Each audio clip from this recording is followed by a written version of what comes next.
The Tipping Point with Mike Tipton is brought to you by Dubby. What is Dubby? Dubby is a clean energy drink that is made to give you focus with no crash, jitters, or angst like those other energy drinks have. They also have no maltodextrin fillers and don't use artificial dyes. Dubby contains vitamins, amino acids, a nootropic, and 150 milligrams of caffeine. Dubby's products are made in the USA in an FDA-inspected facility that strictly adheres to GMP manufacturing guidelines. All of the flavors are unique and custom-made by Dubby, and you'll never taste our taste anywhere else. The best part about it is they're affordable. Dubby's drinks come out to about $1 per drink, much cheaper than Starbucks or any of those canned energy drinks. To learn more, visit w.gg.com/discount/MRTipton33 and place your order today. Use promo code MrTipton33 and save today. Dubby Energy, be better. What's going on, everybody? I want to tell you about my new friends over at Cleverman. Visit them online at becleverman.com. What they gave me was the energizing face and beard scrub along with the Cleverman face scrubber. And trust me when I say this, the energizing face and beard scrub smells amazing. Combining it with the face scrubber, making sure that your boy was looking as good and sexy as possible, opened up a whole different sensation in my face that I haven't ever felt before. I felt so clean, so fresh, and so clean, like Outcast said, and it helped me feel like I was ready for my day. Make sure you visit them online at becleverman.com and follow them on Instagram at clevermannyc. The link is up in my bio if you want to check out all the amazing products they have. Visit them online, becleverman.com.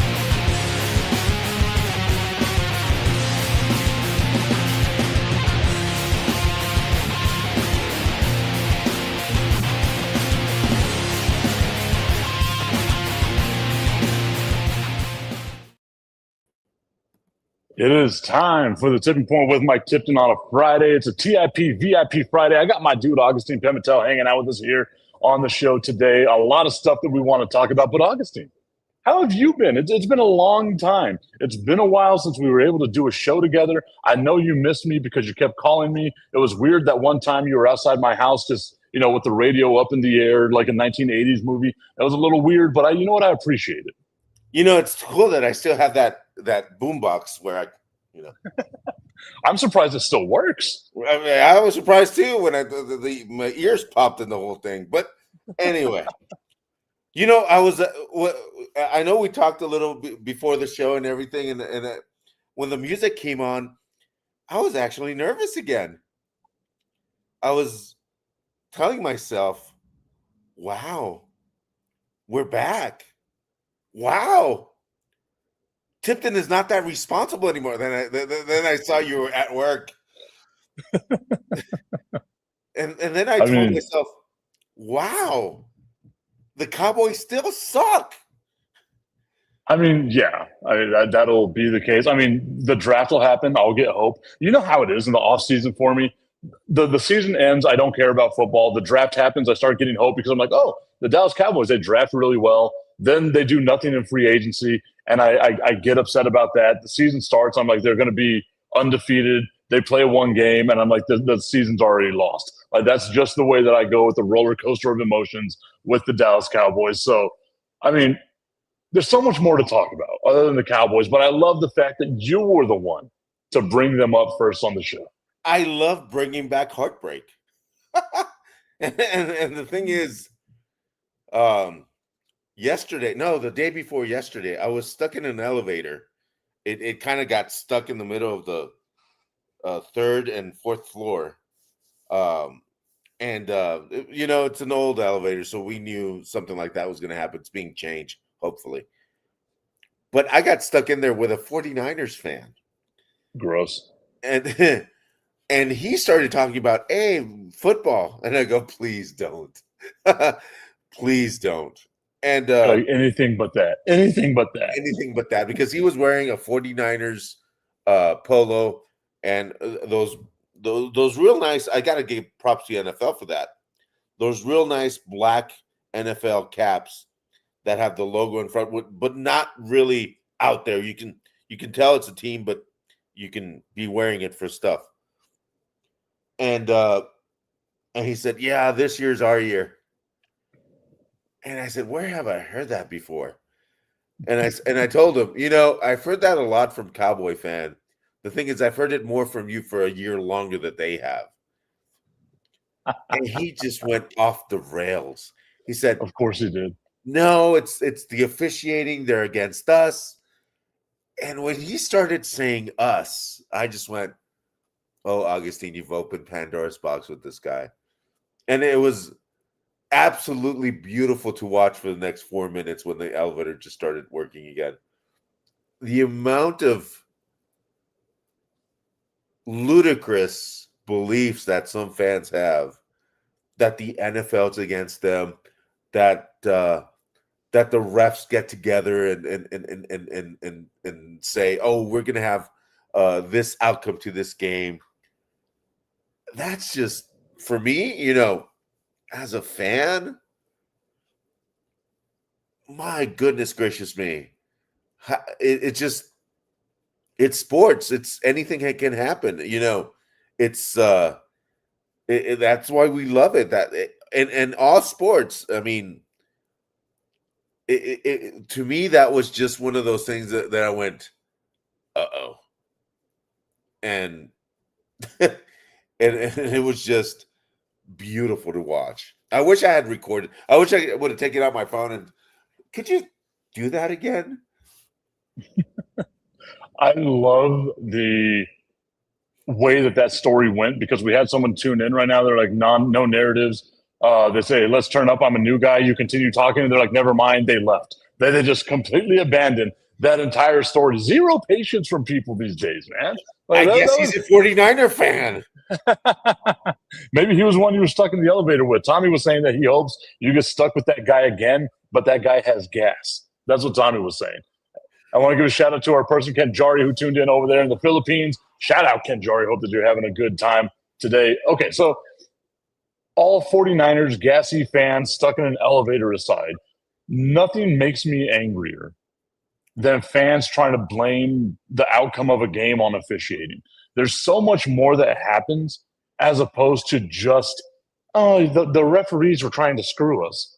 No, like trust me, the referees, yes, they play a part of the game. Yes, they can make mistakes.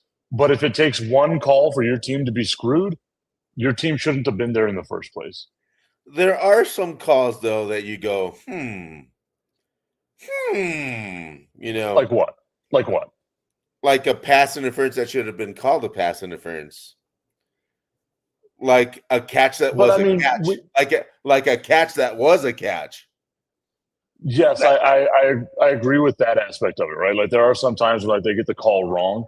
But again, like even whenever it comes down to that Dez Bryant catch, the Dallas Cowboys had 2.5 minutes left.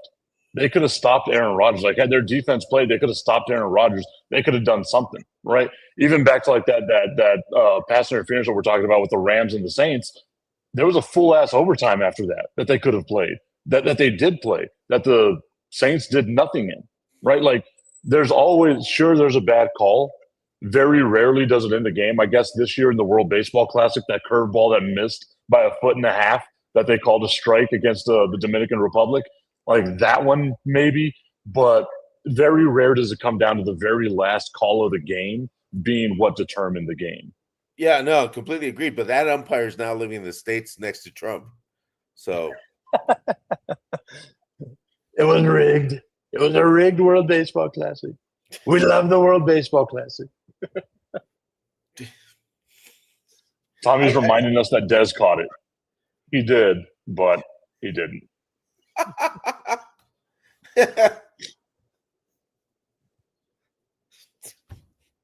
I think I broke Agustine. It's just, it's just funny to me that, and I understand the fandom because I'm a fanboy sometimes. And Sometimes. well, I mean, me showing up at your house half naked does not come into the Yeah. play, please. Yeah. But I mean, some calls, even if even if you're the fan of the opposing team, you're going, yeah, no, you know. I mean, yeah, there's always that aspect of it, like where your team got away with the bad call, but how many times does your team get away with the bad call and then your team commits the bad call? Like to me, it always evens out, and as long as you have My Patriots never. We always get the good calls. the good calls and the deflated balls, that's what we're going to call your biography. Good thing you didn't say good calls and my deflated balls, which would have been worse. My good calls, my deflated balls. The Augustine Pimentel story. From a from rags to riches story. From cum rags, maybe. Anyway. Wow. Off the top rope. We just had to do it today. That's Dude, what we're doing it, man. You're just like a San Diego Padre fan. I don't know what gives off that vibe.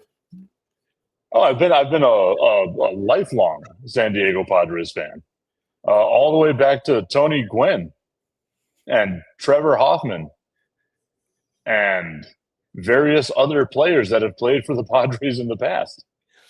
and since they actually signed that thing anyway,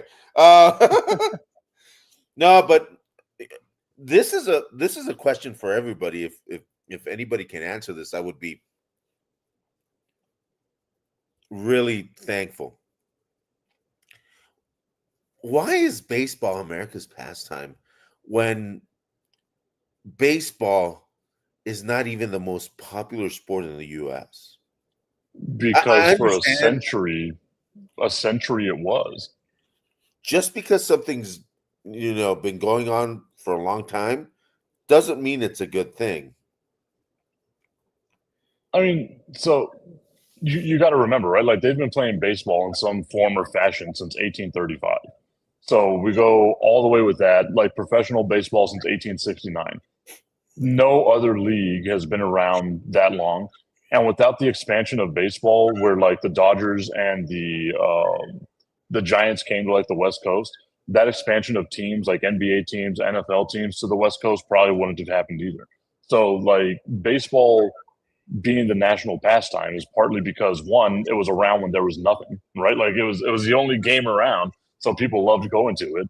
But it also has that history of like if we didn't expand, no one else probably would have expanded. They were the first ones to like try out LA, try out San Francisco, come over to the western part of the United States because and you can still see it now with like all the sports leagues. How many teams do you have in just like that New England, New York, mid-Atlantic area where for every league there's, a ton of teams out there, right? I mean, hell, I think the furthest west Minnesota was, or not Minnesota, hockey was Detroit, right? Like that's nowhere near the West, but we look at that as like, oh, that was awesome that they had like the Red Wings were this amazing team back in the day. And the same thing with like the NFL. Like prior to having a team in, I guess, LA, like the Rams, right? But they weren't originally in LA. Like they moved out to LA. So like it took like that long time, and I think that's what it is, right? Like the nostalgia of it all. That's why it's your pastime. Like it opened the doors for these leagues to become what these leagues became. Yeah, I understand all that, but with so many options in the last 50 years, with the NBA being what it was, because let's face it, the NBA is having some problems there with viewership and with all that, but football being the king, I mean American football, not soccer, Tommy. It's hard for me to call something America's pastime where really it plays when it's the only show in town. I mean, well, so you also have to look at it like from this aspect of it, right? Like even though the NFL is king now. It wasn't always king. And it wasn't until like the 90s that the NFL started getting the deals that they've got now, right? Like we're not so far removed from the NBA finals and the Super Bowl being on tape delay, right? Like that was a thing. Like they weren't played live. I mean, I guess obviously they were played live, but on TV it was a rebroadcast of what had happened. Whereas baseball has always been like the World Series has always been live in some form or fashion, whether it was on radio, whether it was on TV. It was always some form or fashion, right? So for me, it's like it was that thing that happened in the 90s. I don't know what it was necessarily with football. I guarantee what it was with basketball. It was Michael Jordan making basketball a global game, right? But baseball from, again, 1869 until the 1990s was king. And even in the 90s was holding its own, right? Now we're starting to see the resurgence of like college football to where college football might be number two compared to the NFL. But hell, that's a 15-year-old thing, right? And even now, I feel like the momentum college football had is already starting to like plummet a little bit. Yeah, and college football is being destroyed by the NIL. There's no Yeah. question that the NIL and this thing they've got going with the amount of money these players are making at the college level, it's just preposterous. It's idiocy. It's lunacy. It's dumb. It was a dumb move, but they opened Pandora's box. They opened it. They will not be able to close it. And for everybody out there, I mean, should an 18-year-old be making what some of these salaries that some of these kids are making? And just, you know, I mean, I don't like it, but you're going to make whatever people are willing to pay you. You know hey, what I mean? Like, hey, be quiet. My boss is listening. but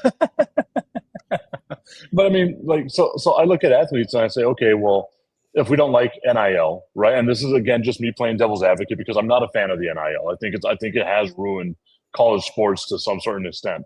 But if we're going to get upset about NIL, then we also need to get upset about child actors, child, singers, like things like that as well. Because why are they entitled to make money, but athletes aren't? Well, the child actors and stuff that they usually have a parent or a caretaker. That's I think that's one of the things that's different. But these are But not I mean, kids. how many times have we also heard of the parent or caretaker taking well advantage of what was being made by that young person? So Hey, it's not stop talking it's about not like, Napoleon. and it's to me it's like it's not so much whether it's the adult, like no matter how adult you are, people will find a way to like squander their money, right? Look at Floyd Mayweather.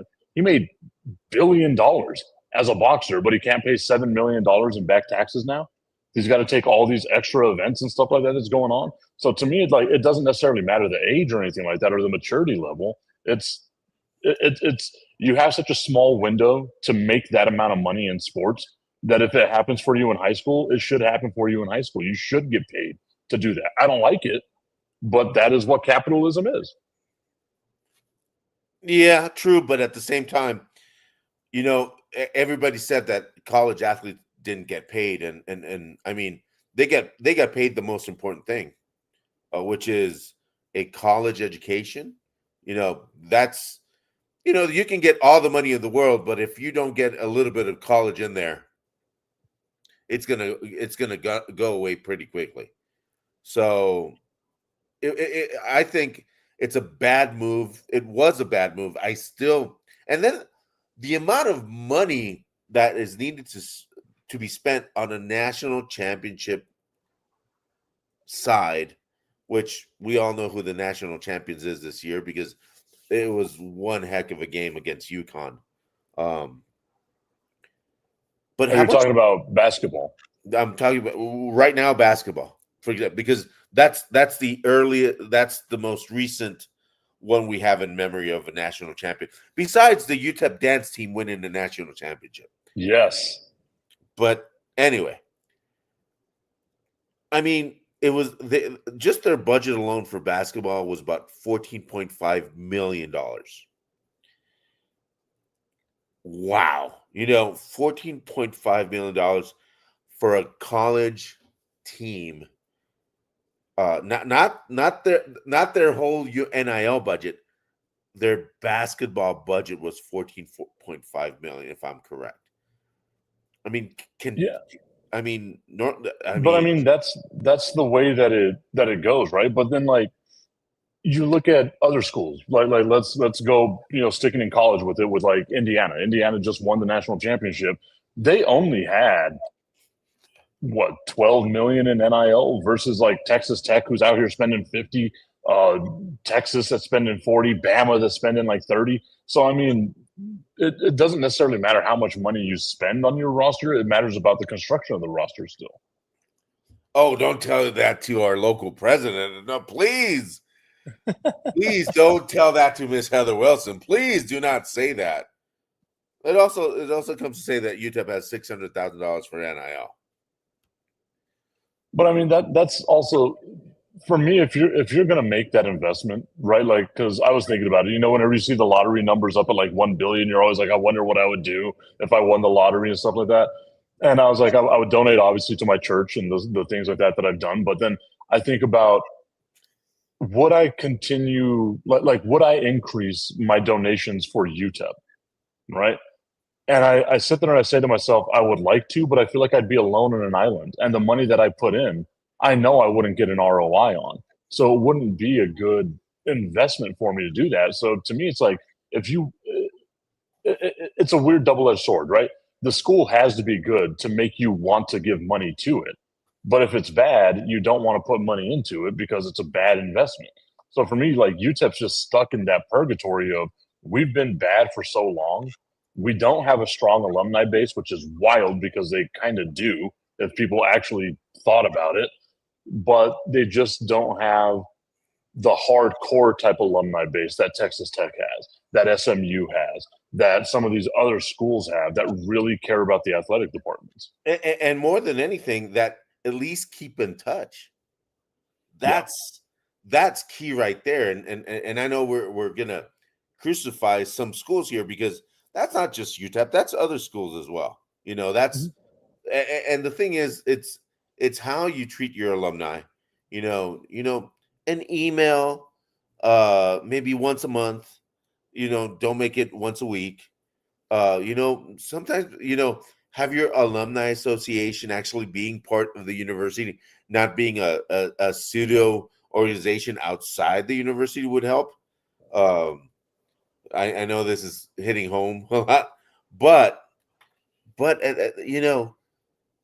there are schools out there that will not be able to compete at that level ever, And ever. I think that that's a thing that we've been talking about for a while. At least I know, like I said that, over the next, I thought it would already be by now. So I was a little premature, a problem of my life, right?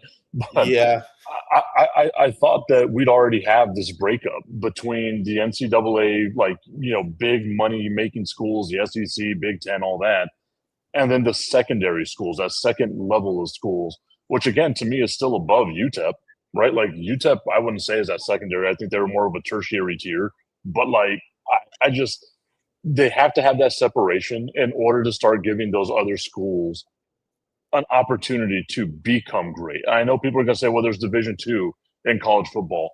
I'm sorry, but I still want UTEP to be a Division I school because there's certain benefits that you get for being a D1 school. If you're a D2 school, like we would have the largest stadium by far of any D2 school. We have to continue to be a D1 school and figure out a way to sell out that stadium as much as possible. There are over, what, 2 million people in this vicinity, and you're telling me you can't get 54,000 out on a Saturday? yeah. I mean, like I said, I've said it before, and I'll keep saying it. When you have a school that has no community outreach, that's not involved in the community, just because they think they're UTEP, people need to support them. They've got a problem. I just went to see the Harlem Globetrotters up in Las Cruces. It was about 2 weeks ago. It was my son's birthday. Had a blast.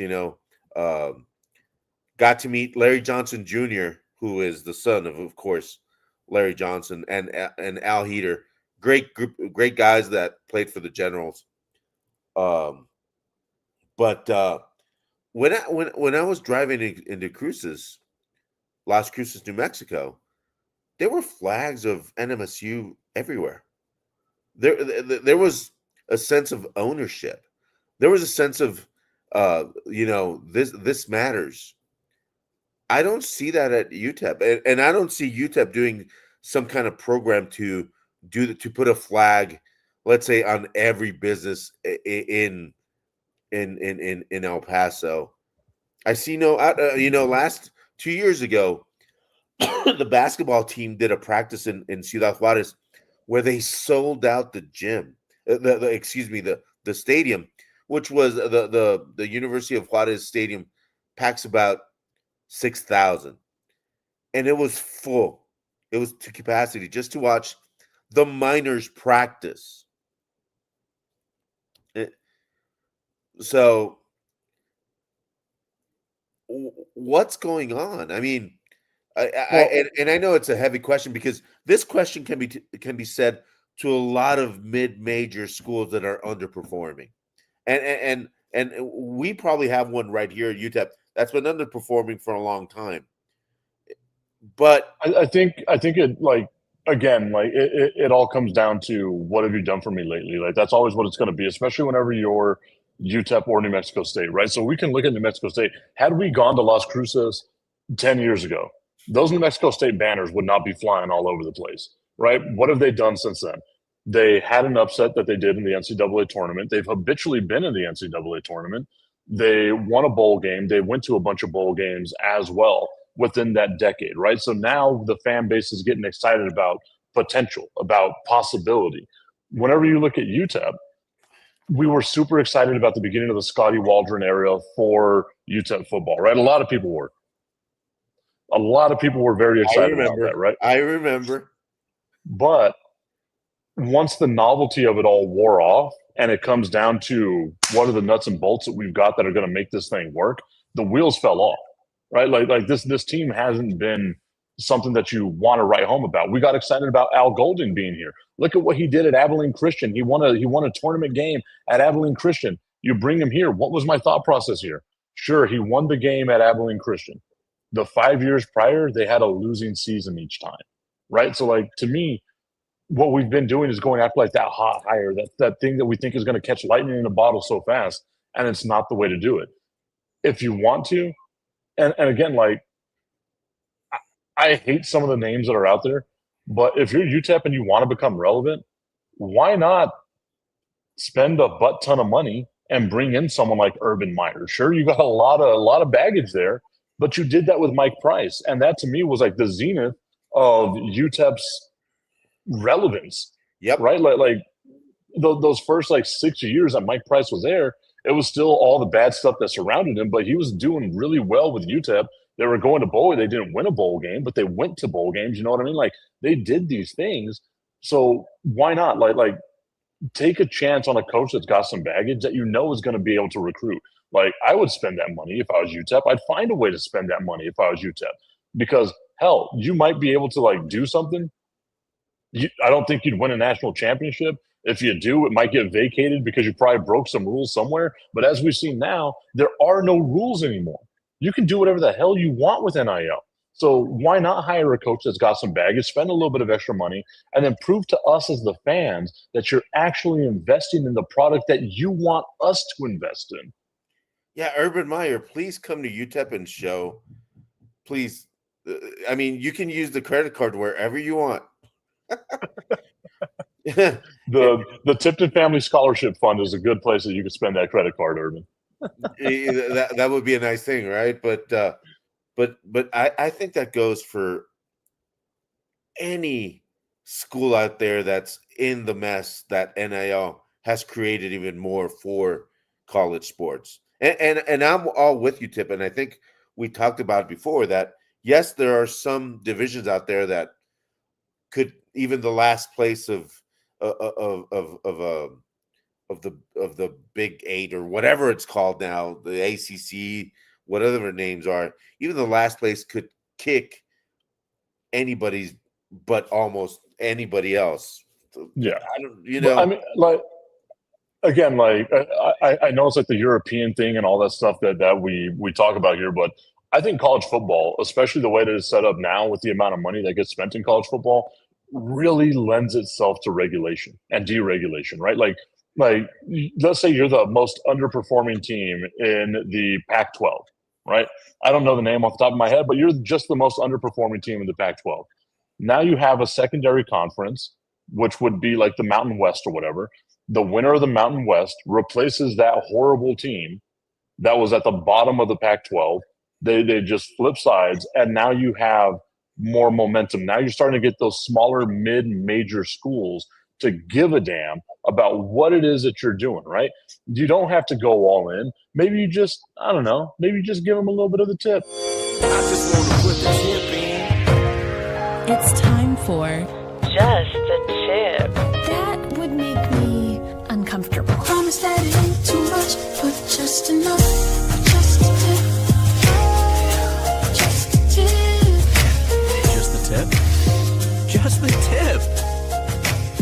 It's time for Just the Tip.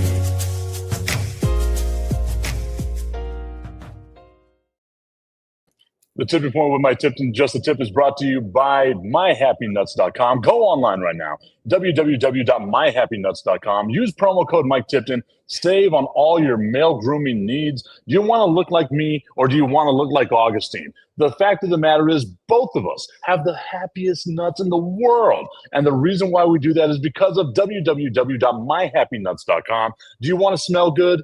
Then what you need to do is just slather yourself up into Big Wood body wash, and you can smell just like your boy. I smell fantastic all the time. www.myhappynuts.com. Promo code Mike Tipton at checkout and save on all your male grooming needs. That was a horrible segue. You still keep a straight face during that whole thing. That's where those acting classes came in handy. Yeah. I guess NBC paid off. All right, so okay, we spent a lot of time talking about UTEP, NIL, all that stuff. Hey, Tip, one thing. Wouldn't it be funny that all of a sudden My Happy Nut says, wait a second, what's this order from the Philippines? That would be great. I mean, I am down. And again, like I said, early on in the radio career where I had the number one podcast in Saudi Arabia, the number one sports podcast in Saudi Arabia. I mean, let's have the number one sports live stream in the Philippines. I'm down with it. Kenjari, the pressure's on you now. You got to make it. I got to become a celebrity, a pseudo celebrity in the Philippines. That's what's got to happen. Both of us. August, you're a Pimentel, so I mean, it works. Yeah, you're the Buzz Adams of the Philippines. I don't know about that. I was gonna say a joke, but I want to be nice. That's my guy. I got nothing but love for Buzz. But okay. Yeah, I were talking, but he can't be driving. Anyway, that's a very inside joke, people. I do apologize. Buzz, you know I love that's so you. good. Buzz, you That's know so good. But Oh my god. you know your buddies are gonna really give you crap about it. Oh my god, that's good. Okay, we were talking about before we started the show. We were talking about some stuff with like basketball, right? Obviously, we're in the middle of the NBA play-in tournament. I believe the games are today between Philadelphia, Orlando, and Charlotte to see who's going to be the number 8 seed, and then Phoenix and the LA Clippers to see who's going to be. No, it's not the Clippers. Warriors. Lost against the Suns. The Clippers lost against Golden State. Yep, and that's what had us talking about this was the way that Steph Curry was able to come back from that strained calf injury, drop 35 on the Clippers' head like it was nothing. And again, the second Steph Curry is on fire, your team is done. I don't care who you are, they're done. And the way that he was able to come back from that injury, we started talking about it like it's wild that he's in his 17th season. And to me, it's kind of egregious that we don't talk about him as one of the greatest of all time. And again, I look at the mountain of people that we have to compare that to, right? You got your Michael Jordan, who I do believe is the greatest of all time. Yeah. You got LeBron James, Wilt Chamberlain, Kobe, Shaquille O'Neal, Kobe. Kobe. Yeah. It's Michael and Kobe, and then you got everybody else vying for that 3 spot. It's Michael and Kobe. Wait, and the 3 spot is taken. Michael, Kobe, Larry Bird. To me, that's top 3. You would put Larry Bird over Wilt Chamberlain? Yes. You would put Larry Bird over Shaq? Yes. Wow. I don't know about that. Like, I don't think I've ever made like my list of actual top 10. Like, if I have to think it through right now, obviously Jordan. I have to put LeBron there just because we'll never see another freak athlete like LeBron James on there. Kobe, I would have at 3rd. Wilt, I would have at 4th. Shaq at 5th. Tim Duncan at 6th. Magic at 7th. If you got Magic at 7th, you put Bird at 8. Easy. Yeah. 9 is where I start having like my trouble. And you know what? I'm gonna do it to make people mad. Nikola Jokic is number 9. Steph Curry is number 10. Wow. Again, dude, what Jokic is doing has never been seen before. It's a basketball playing jar of mayonnaise that's doing this. If you're averaging a triple-double, I mean, what else can be said about Jokic? Yes, he looks slow, but my favorite, and even I think he said it, that his favorite shot is that shot they took from behind him where he's going like, you know what shot I'm talking about. You absolutely know. Again, the fact that he was able to hit that shot over Victor Wembanyama, who is like stretched out as far as he can and jumping in the air, and Jokic was still able to get that shot off, that weird-looking shot off. No, that's the most unguardable shot in the history of basketball. Yeah, that kind of topped the Nowitzki shot. You know, that little ankle shot that he made, that, you know, lifting the ankle. That was just when I saw that, I needed to rewind and play, but I was watching it live and I was waiting for the replays and all that. I mean, Tommy's saying Jordan, Kobe, and Dirk. I do believe Dirk needs to be. I don't think Dirk's top 10 though. He's top 20. The thing is, I'd say top 15. Top 15. The thing for Dirk, what he did that one season, in those playoffs, what he did, the teams he beat by himself. Yeah.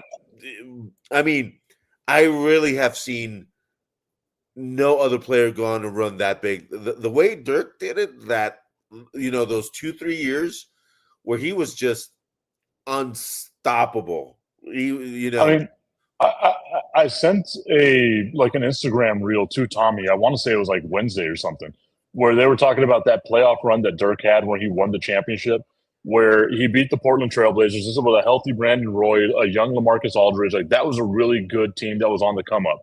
Then they go in the second round and they sweep the LA Lakers, who had just won back-to-back championships. Swept the LA Lakers. Pau Gasol, Kobe Bryant. Like, that was a great team that the Lakers had right then. Then they go and they beat the Oklahoma City Thunder, who would go to the NBA Finals the next year. Kevin Durant, Russell Westbrook, James Harden. That was a great team. Beat them in 5 games, and then beat the brakes off of LeBron James, Dwayne Wade, and Chris Bosh to win an NBA championship. It was Dirk Nowitzki and like JJ Barea and Jason Terry and like nobody, just absolute nobodies. Dirk Nowitzki just out here dominating, absolutely dominating. Yeah, when you're watching it at that time, I think you were just like me. You were just mesmerized after the fact. You were Tommy's saying that Dirk is the greatest of all time. The fuck y'all talking about? My dude, I got nothing but love for you. Let's see if it does a little hard thing today. It doesn't. But he's the greatest German there's player no way. ever. He's the greatest German player ever. Detlef Schrempf would like a word. I haven't heard Detlef Schrempf since the Utah. Dennis Schroeder. Dennis Schroeder would like to throw his name into the ring. But yes, he is the greatest German player of all time. I would venture to say, no, I was going to say European player of all time, but that's Jokic. And then maybe Wembanyama. What Wembanyama's done in 3 years is insane too. He hasn't won a championship though. No, I don't think they'll win it this year, but they get better next year. They might. It's going to be so hard for them to win it this year, but they're so good defensively and they're so good like all around that they've given me hope. And you know that the worst thing to give me is hope. I'm just sitting here waiting for the bottom to fall off, man.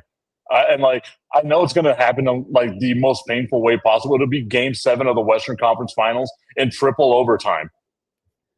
That's how it's going to be for me.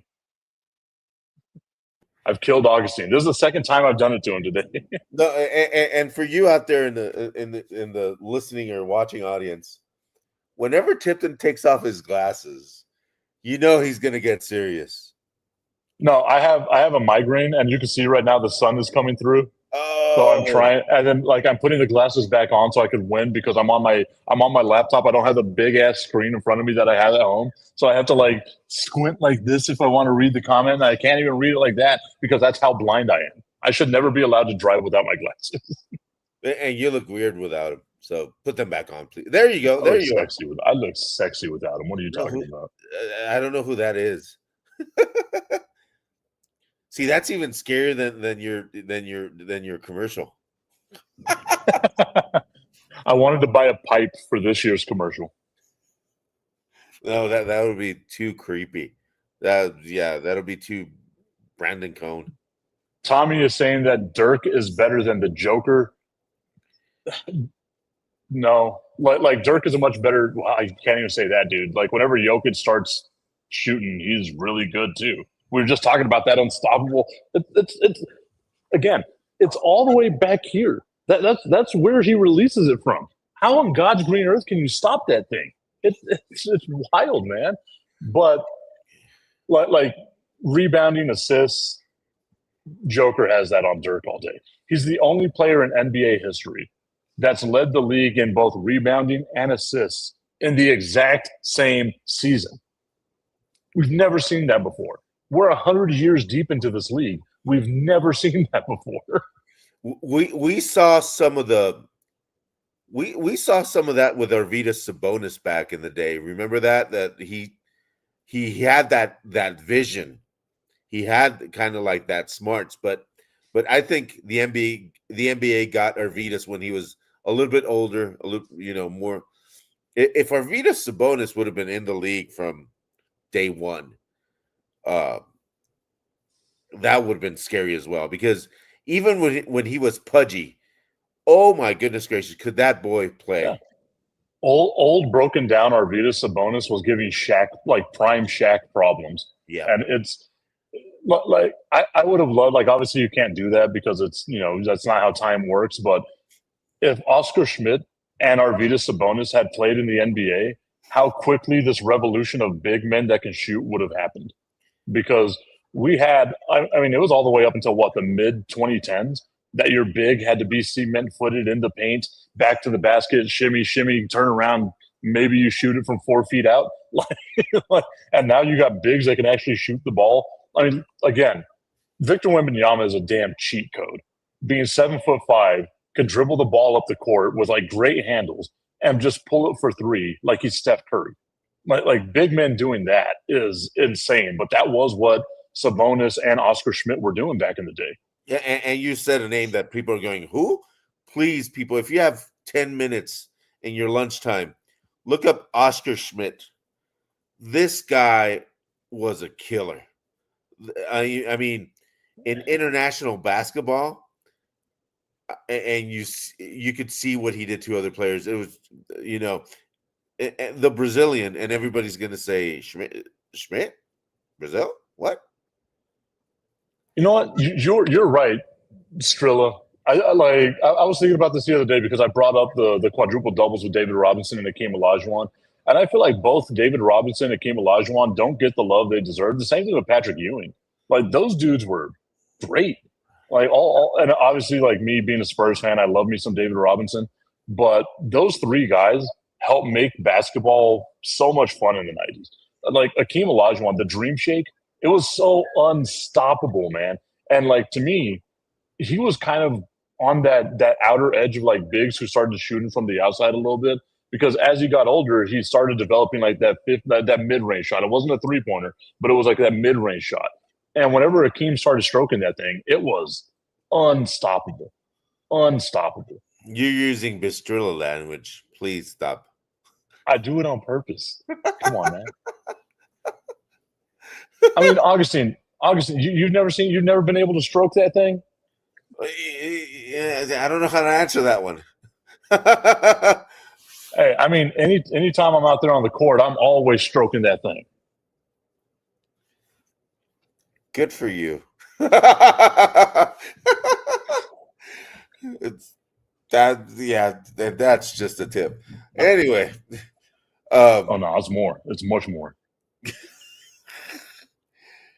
I mean, Augustine, you know it, man. I get the ball. I little step back, stroke that thing. Ball's deep into the net. with your knees, can you do a step back? I can still. That's the one that you know it, man. Anyone that's ever played basketball, if you're a shooter, the last thing that goes is that shot. That's the last thing that goes, and that's all I have now is my ability to shoot the damn ball.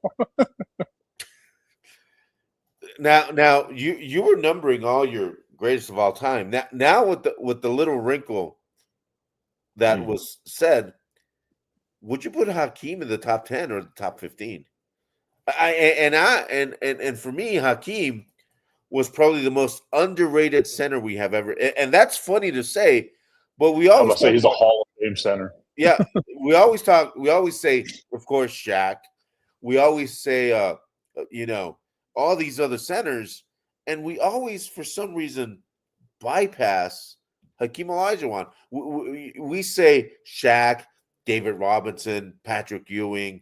We say all these guys, and we don't say Hakeem Olajuwon. I mean, and that's the thing. Like Strilla brought it up earlier.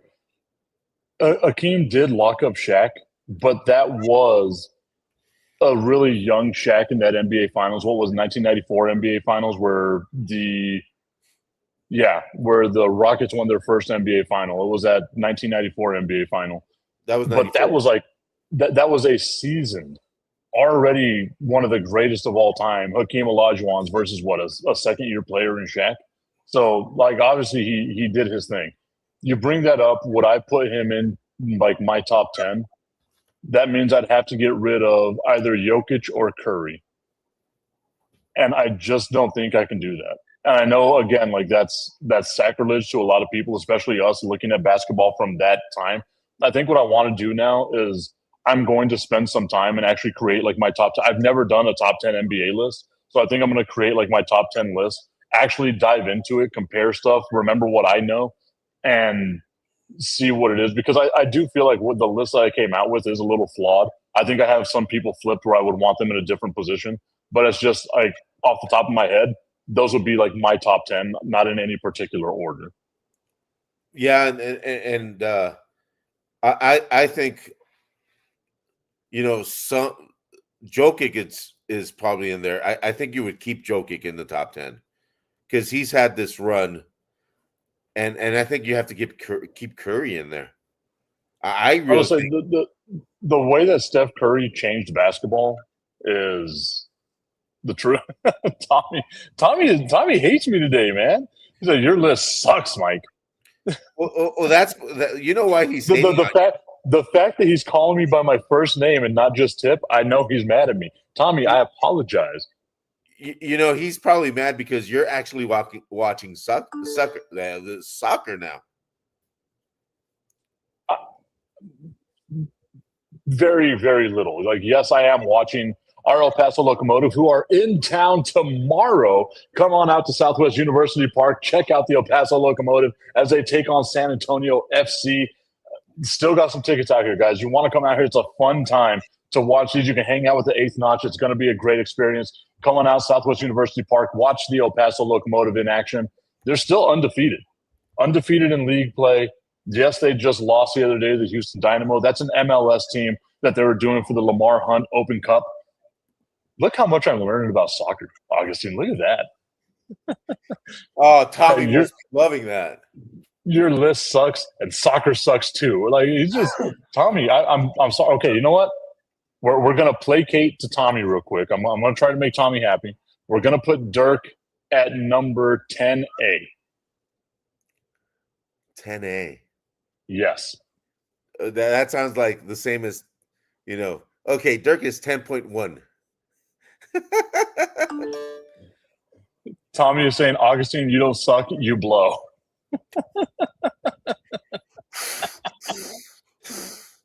Anyway. Gonna have nightmares about that one. Well, it's better than doing it like this. Anyway. Tommy, you're not even a Mavericks fan anymore. Why are you so upset? That's right. You said you weren't a Mavericks fan anymore. Okay, so my top 10 list of Dallas Mavericks players. Dirk Nowitzki, obviously, right? We got to put Jason Kidd on there again. Steve Nash has got to be on there. And I think at number 4, we're going to put Anthony Davis ahead of Luka Doncic. I would put in Adrian Dantley. Oh, that's a good one too. Fat Lever. Who? You got to know who Fat Lever is. No, I don't. Please fill me in. Oh, Tommy, you're gonna hate what autocorrect did to you. Dork is my Jesus. Oh man, we all know what you're trying to say. We know you're trying to say Dirk, but the fact that it came out Dork. I thought he was trying to say, Dork. The Dork is my Jesus. No. That would be Dork is a doctor. Tommy, no, don't leave. Tommy, no. You know we love you, Tommy. We got nothing but love for you. Look at that. The heart's coming out of my screen and everything. How did you do that? I've got talent, man. That's what I do. Well, I'm still asking, how did you do that? and I think we're opening Pandora's box, and I think this even people have actually know what. To me, I think that's kind of fun to do though, right? So I really want to make because I've always wanted to do this. I think that now I might actually do it, a top 10 list of all the players for every team. So basketball, baseball, football, all of them. My question to you, Tip, is the following. I know we said top 10 players of NBA. You ranked your top 10, and you said you're gonna revise that a little. My question is, what era are you talking about? I mean, it's got to be the whole thing. The whole thing. I mean, somebody that you could put in the 80s and 90s where there was actual defense being played. I think it would be, and that might be the thing that knocks Jokic off the list if there's defense being played. But I think it makes it so much easier if you just break it up by generation, right? You can say, okay, well, Steph's the greatest of this generation. Sure, you got LeBron there, but that's literally your only debate is going to be between Steph and LeBron, right? Yeah. And then this more recent generation, and how do you differentiate between the generations? What causes a generational difference? Because if you say, well, I only want players from the 80s, well, Jordan's still really damn good in the 80s, great in the 90s, but still really damn good in the 80s. Yeah, in the 80s, he was this kid that had unfathomable energy, and the thing is, that team was led by Doug Collins, and he was actually playing by himself. I think my favorite quote of all time from Michael Jordan was whenever he was coming back from that foot injury that he had in his second season. A lot of people forget that he missed basically his entire second season. He only played 15 games, but he's coming back from that foot injury. He's trying to get out on the court and stuff, and the doctor's like, well, there's a 10% chance that if you do it too soon that you're going to break the foot and you'll never be able to play basketball again. It'll be a really bad thing. And Jordan's like, well, I'm still going to risk it. Well, the doctor's like, okay, well, let me tell you something else. If you have a headache and I give you a bottle of pills and I say 9 of these pills are perfect for the headache, but 1 in there might kill you, are you still going to take the pills? And Jordan says it depends on how fucking bad the headache is. Yeah. He's a monster. Yeah, narcissistic monster. Yes, he was. Yes, he was. Oh, I thought you were talking about me. Oh, wow. No, you too. Don't worry. This all boils down to Tipton. Yes. To Me and the Jordan guy, share a birthday. We're the same guy. to the guy that used to work for Telemundo. But anyway, I remember that. But anyway, Who we won't doesn't? talk about that. But yeah, you need to be a little bit self-serving if you get to that point. You know, even playing in the NBA, you need to be a little bit self-serving.